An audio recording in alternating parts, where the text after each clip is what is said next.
आज सबसे पहले देखते हैं डॉलर, है ना। टेक्स्ट फंक्शन के अंदर में डॉलर क्या होता है, डॉलर फॉर्मूला किस काम में आएगा, है ना।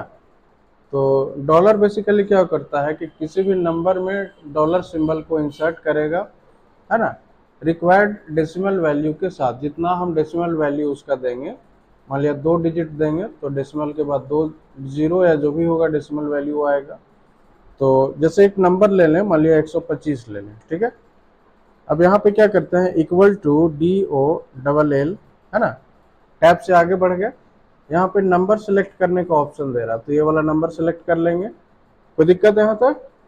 सेलेक्ट करने के बाद कॉमा देंगे। यदि डायरेक्टली हम ब्रैकेट क्लोज करेंगे, ठीक है, यहाँ पे देखो ये जो सबसे बड़ा वाला ब्रैकेट में होता है ना, उसका वैल्यू हम दे भी सकते हैं और नहीं भी दे सकते हैं। हम नहीं भी देंगे तो वो काम करेगा, है ना।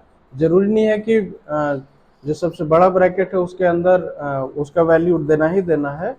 वो हम छोड़ के भी चल सकते हैं, यदि उसका वैल्यू इनपुट ना भी करें, उसको यदि डायरेक्टली हम ब्रैकेट क्लोज कर लें फिर भी हमारा काम हो जाएगा। जैसे हम अभी शिफ्ट से ब्रैकेट क्लोज करते हैं, ठीक है, तो बाय डिफॉल्ट यहाँ पे डबल जीरो आया, दशमलव के बाद डेसिमल के बाद 2 जीरो आया, और यहाँ पे डॉलर का साइन लग चुका है। कोई दिक्कत है?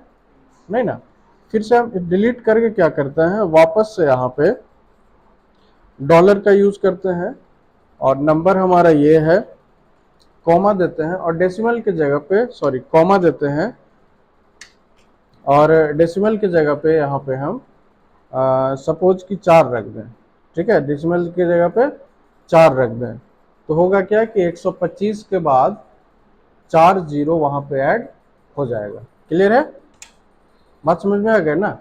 अब जैसे यहाँ पे हम लिखें 63.33 इस तरह से, तो क्या हुआ, डबल तो था ऑलरेडी, पॉइंट के बाद 2 3 था, यहाँ पे 3 3 था, है ना, लेकिन जीरो तो नहीं मिला उसको आगे, तो यहाँ पे क्या किया, खुद से ही जीरो ऐड कर दिया। चूंकि 4 डिजिट है, डेसिमल के बाद हमने डेसिमल की जगह पे कितना रखा था, 4 रखा था, इसलिए 4 डिजिट वो करेगा ही करेगा।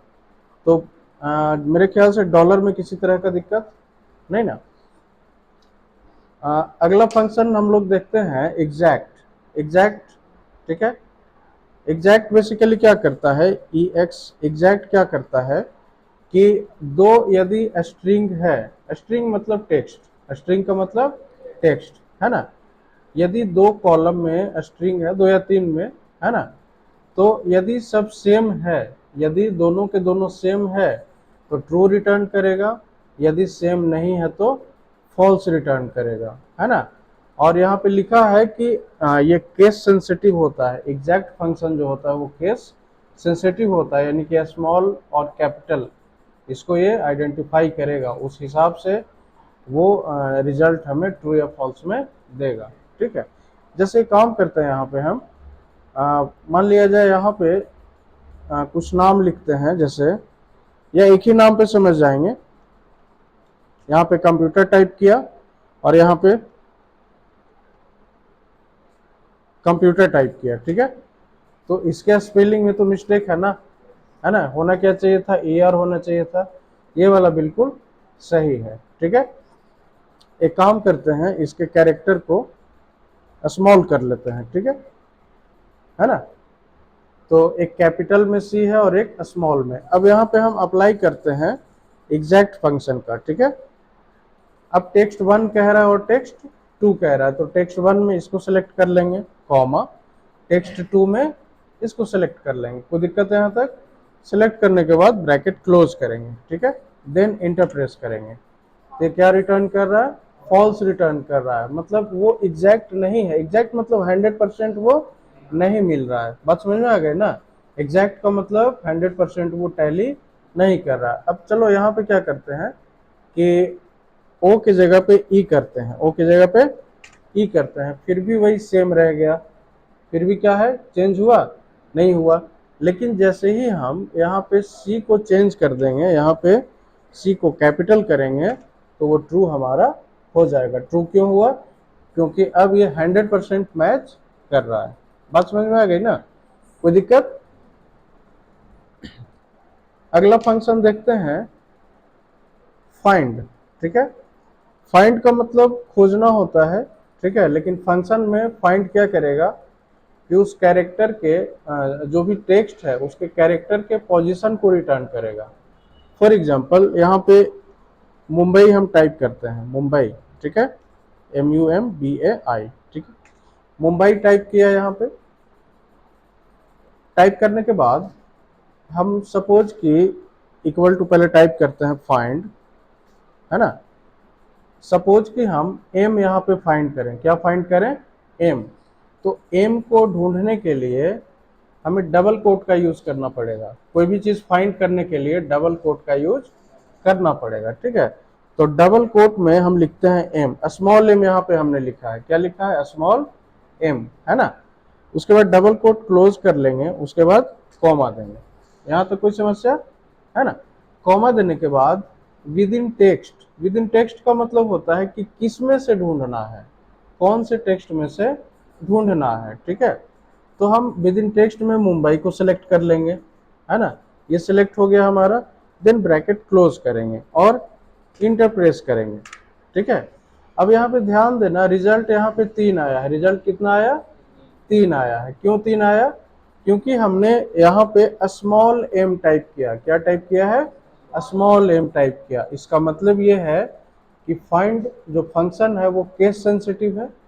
फाइंड फंक्शन क्या है, केस सेंसिटिव है, यानी कि वो स्मॉल और कैपिटल को भी देखेगा, तब वो रिजल्ट हमें देगा। बात समझ में आ रही है ना।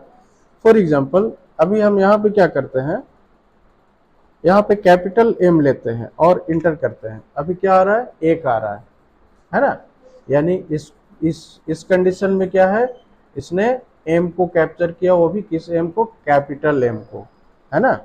यदि हम स्मॉल टाइप करेंगे तो ये क्या करेगा, 3 नंबर रिटर्न करेगा। क्यों 3 रिटर्न करेगा, क्योंकि स्मॉल एम हमारा तीसरे नंबर पे है। यदि कैपिटल एम टाइप करेंगे तो 1 रिटर्न करेगा, क्योंकि कैपिटल एम हमारा पहले नंबर पे है। कोई दिक्कत है ना। तो फाइंड हमारा जो है, फाइंड वो केस सेंसिटिव होता है, ठीक है। फाइंड फंक्शन हमारा केस सेंसिटिव होता है। इसी का जस्ट मिलता जुलता एक सर्च है, ठीक है। सर्च क्या होता है, सर्च हमारा केस सेंसिटिव नहीं होता है। सर्च हमारा केस सेंसिटिव नहीं होता है। जैसे सर्च टाइप किया, सर्च मतलब ही खोजना ही होता है, फाइंड मतलब भी वही होता है, खोजना ही। लेकिन फाइंड केस सेंसिटिव है और सर्च केस सेंसिटिव नहीं है, ठीक है। तो फाइंड टेक्स्ट, तो फिर से डबल कोट में हम सपोज एम यहाँ पे टाइप करें, ठीक है, कॉमा दें। कॉमा देने के बाद विद इन टेक्स्ट कह रहा है तो मुंबई को सिलेक्ट कर लेंगे। देन ब्रैकेट क्लोज करेंगे और इंटर बटन प्रेस करेंगे। इंटर बटन प्रेस करने के बाद यहाँ पे 1 रिटर्न होके आया, ठीक है। हालांकि हमने यहाँ पे क्या यूज किया था, स्मॉल एम, ठीक है। तो स्मॉल एम हमारा तीसरे नंबर पे है, लेकिन हमारा आंसर क्या आ रहा है, 1 आ रहा है ना। तो ऐसा क्यों हो रहा है, क्योंकि इसको एम से मतलब है। बात समझ में आ रही है ना, इसको सिर्फ एम से मतलब है। कैपिटल है, स्मॉल है, इससे कोई लेना देना नहीं है। कोई दिक्कत इसमें, है ना। हाँ, यदि यदि हम एम के जगह पे बी कर देते, एम के जगह पे बी कर देते, सॉरी एम के साथ बी कर देते, है ना, एम और बी दोनों को यदि लगाते और इंटर बटन प्रेस करते तो यहाँ पे 3 रिटर्न हुआ। क्यों 3 रिटर्न हुआ, क्योंकि एम और बी दोनों एक साथ यहाँ पे है ना। इसके साथ एम और बी है अवेलेबल नहीं है, दोनों एक साथ यहाँ पे है, इसलिए 3 रिटर्न होगा। यहाँ तक क्लियर है। क्या करें, यदि डबल स्मॉल एम करेंगे, जैसे यहाँ पे चेंज कर लेते हैं, यदि डबल स्मॉल एम करेंगे तो एरर देगा, है टाइप करके यहाँ पे हाँ, फिर भी 3 ही रिटर्न करेगा। हाँ, क्योंकि जो पहले मिल गया है ना, जैसे ये कह रहे हो कि 1 सेकेंड, यहाँ पे एम बी यहाँ पे टाइप करते हैं, है ना। यहाँ पे ये कह रहे हो कि यहाँ पे डबल एम करें, है ना, यहाँ पे डबल एम करें, है ना। और यहाँ पे हम क्या करें, यहाँ पे एडिट कर लें, F2 से एडिट होता है, यहाँ बी के जगह पे एम करें, फिर भी 3 ही रिटर्न करेगा, क्योंकि जो पहले मिल गया उसी के हिसाब से वो उस कैरेक्टर का पोजीशन कौन से पोजीशन पे है वो रिटर्न यहाँ पे करेगा। तो फिर भी हमारा तीन ही रिटर्न करेगा। कोई दिक्कत है यहाँ तक? नहीं ना? तो एक सेकेंड यहाँ पे वापस मुंबई टाइप कर लें, ठीक है, और यहाँ पे एम को एक सिंगल रहने देते हैं। तो सिंगल यदि रखेंगे तो ये एम हमारा रिटर्न होके आएगा। तो आई थिंक कि फाइंड में और सर्च में किसी तरह का कोई दिक्कत है? नहीं ना? आगे देखते हैं लेफ्ट फंक्शन क्या होता है ना, LEFT। तो जैसे हम लेफ्ट यहाँ पे टाइप करें तो लेफ्ट क्या करता है कि return the specified number of character from the start of the text string. Text string से के स्टार्टिंग पोजीशन से हम जितना नंबर वहाँ पे टाइप करेंगे उतना टेक्स्ट उतना कैरेक्टर हमारा बाहर निकल के आ जाएगा। जैसे एक काम करते हैं, यहाँ पे टाइप करते हैं कंप्यूटर, COMPUTER, ठीक है। यहाँ पे हम लेफ्ट फंक्शन का यूज करते हैं, ठीक है। अब यहाँ पे टेक्स्ट कह रहा है, क्या कह रहा है? टेक्स्ट। इस टेक्स्ट को सिलेक्ट कर लेंगे, ठीक है। उसके बाद कॉमा देते हैं, है ना, कॉमा देते हैं। अब पूछ रहा है number of character, number of character. तो नंबर ऑफ कैरेक्टर मान लिया कि हम 3 कैरेक्टर इसमें से बाहर करना चाह रहे हैं, 3 कैरेक्टर हम निकालना चाह रहे हैं, ठीक है, निकाल के यहाँ पे लाना चाह रहे हैं। तो लेफ्ट साइड से 3 कैरेक्टर लेगा, है ना। किस साइड से? लेफ्ट साइड से। तो लेफ्ट साइड से 3 कैरेक्टर कौन होगा? CO और M, यही होगा ना। लेफ्ट साइड से 3 कैरेक्टर कौन होगा? COM। ब्रैकेट क्लोज करेंगे और इंटर करेंगे, ठीक है। तो यहाँ पे रिटर्न होके आ गया ना, कोई दिक्कत? ठीक है। यदि हम यहाँ पे लेफ्ट फंक्शन का यूज करके और बगैर नंबर ऑफ कैरेक्टर्स दिए यदि ब्रैकेट क्लोज करके इंटर करते हैं तो सिर्फ पहला कैरेक्टर यहाँ पे रिटर्न होके आएगा। समझ में आ गई बात? यदि बगैर नंबर ऑफ कैरेक्टर यहाँ पे टाइप किए, है ना, यदि हम इंटर प्रेस करेंगे ब्रैकेट क्लोज करके तो सिर्फ पहला कैरेक्टर यहाँ पे आएगा, ठीक है। हम इसमें वापस आते हैं। यदि 3 की जगह पे हम 4 कर दें तो COMP हो जाएगा, COMP हो जाएगा वहां पे। कोई दिक्कत है यहाँ तक? नहीं ना? तो लेफ्ट समझ में आ गया। इसी का जस्ट अपोजिट है राइट, है ना। तो राइट फंक्शन क्या करेगा कि राइट साइड से, किधर से? राइट साइड से, यानी कि अपोजिट, T से इधर, सॉरी R से इधर की तरफ वो कट करेगा, है ना। इक्वल टू टाइप करते हैं RIGHT। टेक्स्ट में हमारा ये रहेगा। यदि डायरेक्टली हम ब्रैकेट क्लोज करें और इंटर प्रेस करें तो सिर्फ लास्ट वाला R हमें यहाँ पे मिलेगा, है ना। लेकिन यदि हम कॉमा देके मान लिया 3 कैरेक्टर यहाँ पे नंबर ऑफ कैरेक्टर 3 टाइप करें तो रिटर्न होके क्या आएगा? TER। क्या रिटर्न आएगा हमारा? TER। इंटर प्रेस करेंगे तो TER यहाँ पे आ चुका है ना। यदि हम यहाँ पे 5 कर देंगे, 5, तो 5 करने से क्या होगा? PUTER, है ना, प्यूटर आएगा। बात समझ में आ रही है ना? तो ये हो जाएगा आसानी से। तो फाइंड में दिक्कत नहीं है, सर्च में दिक्कत नहीं है, लेफ्ट क्लियर है, राइट क्लियर है, किसी तरह का कोई समस्या? आगे देखते हैं LEN फंक्शन, है ना। अगला है LEN। LEN बेसिकली किसी भी कैरेक्टर के लेंथ को रिटर्न करता है। क्या करता है? लेंथ को। जैसे रिटर्न द, लिखा है यहाँ पे, return the number of characters in a text string, है ना। यानी कि उस टेक्स्ट में या उस टेक्स्ट स्ट्रिंग में कितने कैरेक्टर हैं, कितने अल्फ़ाबेट का यूज किया गया है, उस चीज को रिटर्न ये करेगा, ठीक है। तो सबसे पहले हम एक नाम मान लिया टाइप करते हैं, आनंद, बस आनंद टाइप करते हैं, ठीक है।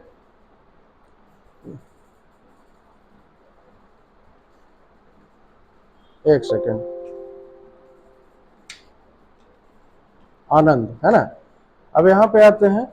अब यदि काउंट करें तो इसमें कितना टेक्स्ट है, सॉरी कितना कैरेक्टर है? 2 और 3 5 है ना।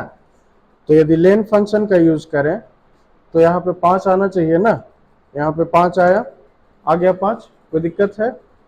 अब यदि जैसे कोई सेंटेंस यहाँ पे टाइप करें, ठीक है, जैसे लिखें there are two two cows, there are two cows. अब थोड़ा सा बड़ा कर लेते हैं कॉलम विड्थ को, है ना। अब यहाँ पे क्या करते हैं, len फंक्शन को टाइप करके और इसको सेलेक्ट करके देन ब्रैकेट क्लोज करते हैं और इंटर करते हैं, ठीक है। यहाँ पे आया कितना, 19 आया, है ना। अब जैसे इसको काउंट यदि करें तो देयर में कितना है, 5, 3 और 2 5, और 3 8, 3 11, 12, 13, 14, 15 कैरेक्टर है टोटल। यहाँ पे कितना है, 15 और 1 16। डॉट को भी लेता है, चेक कर लेते हैं डॉट को लेता है या नहीं, है ना, डॉट को भी ये लेता है, ठीक है। लेकिन यहाँ पे आ कितना रहा है हमारा, 19 आ रहा है। इसका मतलब ये है कि स्पेस को भी ये कैप्चर करता है ना, स्पेस को भी ये काउंट करेगा, समझ गया ना। जैसे एक स्पेस यहाँ पे, एक यहाँ पे और एक यहाँ पे, तो 3 ही स्पेस हुआ ना। कितना स्पेस हुआ, 3 स्पेस हुआ। और कैरेक्टर कितने हुए अल्फाबेट में, तो 3 और 2 5, 3 8, 3 11 और 4 15, 15 और 3 18, एक एक्स्ट्रा हो रहा है, कहीं पे कुछ गड़बड़ होगा, है डॉट है, हाँ, है ना। तो मिला जुला के हम ये समझ में आया हमें अभी तक कि ये स्पेस को भी कैप्चर करता है, स्पेस को भी काउंट करेगा। चलो इतना टफ एग्जांपल नहीं, नॉर्मल सा हम आनंद के साथ कुमार ऐड करते हैं, कुमार, ठीक है। तो कितना हो गया, 11 हो गया, कितना हो गया, 11 हुआ, है ना। अब आनंद में कितना है, 5, और कुमार में 5, 5 5 10 और एक स्पेस, 11 हो गया ना, ठीक है। तो लेन फंक्शन क्लियर है, लेन क्या करेगा कि कितना कैरेक्टर है उसको काउंट करके वो रिटर्न करेगा, ठीक है। अगला फंक्शन हम लोग सीखेंगे लोअर और अपर, ठीक है। लोअर क्या करेगा कि यदि कोई भी नाम या कोई भी टेक्स्ट स्ट्रिंग कैपिटल में है तो उसको स्मॉल में कन्वर्ट करेगा, और कोई भी टेक्स्ट स्ट्रिंग यदि स्मॉल में है तो कैपिटल में कन्वर्ट करेगा। इसका सबसे बड़ा फायदा कब होगा, जैसे मान लिया हम टाइप किए यहाँ पे, ठीक है, मान लिया कुछ नाम टाइप किए, जैसे आनंद, है ना, दिनेश, पंकज, ठीक है, प्रवीण, ये सब टाइप किए। अब कोई कह दे कि सबको कैपिटल में टाइप करना है, क्या करना है, कैपिटल लेटर में टाइप करना है, तो ऐसे करेंगे, इस तरह से यदि करने चलेंगे तब तो काफी टाइम लग जाएगा ना। यदि हम मैनुअल करेंगे तब तो काफी समय लग जाएगा, ठीक है। तो उसी से बचने के लिए फंक्शन है, और फंक्शन है वो हमारा अपर, UPPER। अपर फंक्शन क्या करेगा कि जो भी टेक्स्ट स्ट्रिंग है उसको कैपिटल में कन्वर्ट करेगा, अपर केस में कन्वर्ट करेगा। इसको सेलेक्ट कर लेंगे, ब्रैकेट क्लोज करेंगे, इंटर करेंगे, है ना।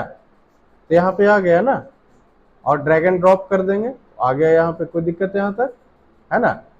और इसी को यदि स्मॉल में करना है तो क्या करेंगे, इस कैपिटल को स्मॉल में करना है तो क्या करेंगे, इक्वल टू प्रेस करेंगे और लोअर पे क्लिक करेंगे, लोअर को सेलेक्ट करेंगे, उसके बाद लोअर टाइप करेंगे, सेलेक्ट नहीं टाइप करेंगे, टैब बटन से आगे बढ़ जाएंगे और इस टेक्स्ट को सेलेक्ट करके ब्रैकेट क्लोज करेंगे, इंटर बटन प्रेस करेंगे तो यह स्मॉल में आ जाएगा, कोई दिक्कत है ना। ड्रैग एंड ड्रॉप करेंगे तो जो भी कैपिटलाइज वर्ड्स थे हमारे, कैपिटलाइज स्ट्रिंग्स थे, वो यहाँ पे स्मॉल होके आ चुके हैं, ठीक है।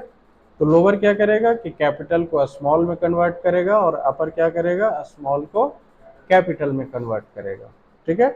अब मान लिया इसको कहीं कॉपी करके यदि पेस्ट करते हैं, सपोज कि यहाँ पे कॉपी किया और मान लिया शीट 2 में जाके यहाँ पे हम पेस्ट करते हैं, ठीक है। तो यहाँ पे ब्लैंक आ गया, क्या आया, ब्लैंक आया, कुछ तो आया नहीं ना। ऐसा क्यों हुआ, क्योंकि ये यहाँ पे यदि हम F2 से एडिट करें तो ये वाला इस सेल के वैल्यू को कन्वर्ट कर रहा है, क्या कर रहा है, इस सेल के वैल्यू को अपर में कन्वर्ट कर रहा है। तो इस सेल में कुछ है, कुछ भी नहीं है, बिल्कुल खाली है, तो कन्वर्ट किसको करेगा, कुछ है ही नहीं तो नहीं कर रहा है। तो कर रहा है लेकिन दिख नहीं रहा है ना, इसलिए कि खाली है वो, है ना। तो यदि मान लिया कैपिटल करके उस डेटा को कहीं रखना हो, कहीं ले जाना हो, तो सेलेक्ट कर लेंगे, राइट क्लिक करेंगे, कॉपी करेंगे, और मान लिया सीट 2 पे लाना हो तो राइट क्लिक करके पेस्ट स्पेशल करेंगे, ठीक है, और इसको वैल्यू के रूप में पेस्ट कर देंगे, ठीक है। तो फॉर्मूला वगैरह जो भी है हट जाएगा और सिर्फ वैल्यू यहाँ पे आ जाएगा। बात समझ में आ रही है ना। तो अभी क्या है, ये सिर्फ नाम आया, जो भी उसमें फंक्शंस अप्लाई थे, जो फॉर्मूला उसमें जो अप्लाई किया हुआ था वो यहाँ से हट गया, रिमूव हो गया, है ना, सिर्फ वैल्यू यहाँ पे आया है। तो लोअर केस, लोअर में कोई दिक्कत है नहीं ना, अपर में किसी तरह का प्रॉब्लम नहीं ना। अब अगला फंक्शन देखते हैं, ट्रिम। ट्रिम फंक्शन क्या होता है? ट्रिम फंक्शन ये जितना भी अनवांटेड स्पेस होता है, अननेसेसरी स्पेस, जिसका कि कोई काम नहीं है ना, जो अनयूजफुल है, जिसका यूज नहीं है, उस स्पेस को रिमूव करता है ना। जो भी स्पेस है जो अनएक्सपेक्टेड या जिस स्पेस का जरूरत नहीं है, उस स्पेस को क्या करता है, रिमूव करता है। जैसे हम यहाँ पे कुछ नाम टाइप करते हैं, जैसे राजीव कुमार, ठीक है, उसके बाद रंजन, और इसमें ढेर सारा स्पेस दे देते हैं, कुमार, ठीक है, दिनेश, इसमें और स्पेस दे देते हैं, कुमार, इस तरह से यहाँ पे लिखा, पंकज कुमार, इस तरह से लिखा। तो ये नाम तो है, लिखा हुआ भी सही है, स्पेलिंग एरर नहीं है, लेकिन दिखने में खराब लगता है ना। ये दोनों ठीक है, ये दोनों लेकिन गड़बड़ है। तो इस बीच के स्पेस को, एक तो तरीका ये है कि डबल क्लिक करेंगे और बैक स्पेस का यूज करके यहाँ पे हम स्पेस को रिमूव कर लेंगे, ठीक है, लेकिन वैसा यहाँ पे नहीं करेंगे। यहाँ पे करेंगे क्या, हम ट्रिम फंक्शन का यूज करेंगे, इक्वल टू TRIM, टैब से आगे बढ़ जाएंगे, है ना। इस टेक्स्ट को सिलेक्ट कर लेंगे, ब्रैकेट क्लोज करेंगे, इंटर बटन प्रेस करेंगे, ठीक है। उसके बाद ड्रैग एंड ड्रॉप कर देंगे, है ना। तो ड्रैग एंड ड्रॉप करने के बाद यहाँ पे ध्यान ये देना है कि जैसे हुआ क्या कि रंजन कुमार, मतलब रंजन और कुमार के बीच में जो भी अनवांटेड स्पेस था जिसका जरूरत नहीं है, यानी कि एक स्पेस को छोड़ के बाकी सारे स्पेस को वो रिमूव कर दिया, है ना। ये काम हम यदि मैनुअल करने चलते थोड़ा सा मुसीबत होता है ना, यदि मैनुअल करने चलते तो थोड़ा सा मुसीबत होता, ठीक है ना। तो ट्रिम फंक्शन में किसी तरह का दिक्कत है नहीं ना। तो आज 10 फंक्शन बताया, dollar, exact, find, search, left, right, lane, lower, upper and trim. ये 10 फंक्शन में किसी तरह का कोई समस्या है तो बोलो नहीं ना, ये हो जाएगा आसानी से प्रैक्टिस, ठीक, दैट्स इट।